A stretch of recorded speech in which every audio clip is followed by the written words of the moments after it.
আৰু যিবিলাকে আজি ক'ব যে মোৰ দেখোন কাগজ অহা নাই, তেতিয়া তেওঁলোকক সুধিব যে তোৰ লোন কিমান আছিল, সুদে মূলে ক'ব 27,000, 28,000, 40,000, 50,000।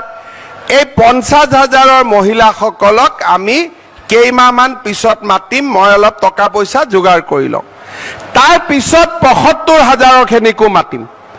গতিকে ইয়াৰ মাজত কোনোবা বেংকে টকা খুজিব আহিলে তেওঁলোককো ক'ব কোনেও যাতে 1 টকাও ঘূৰাই নিদিয়ে, হ'বতো?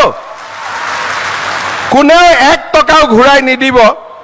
আৰু এতিয়া মই কোৱা কথাখিনি টিভিত ওলাই যাব, এইটো আপোনালোকে ৰেকৰ্ডিং কৰি হাতত ৰাখি দিব যে CM কৈছে 75,000 টকালৈকে যাৰ যাৰ লোনে সুদে হৈছে তেওঁলোকে 1 টকাও ঘূৰাই দিব নালাগে, কাৰণ তেওঁলোকক চাৰ্টিফিকেট দিয়া কামটো মই যিমান পাৰো সিমান সোনকালে কৰাৰ বাবে চেষ্টা কৰিম।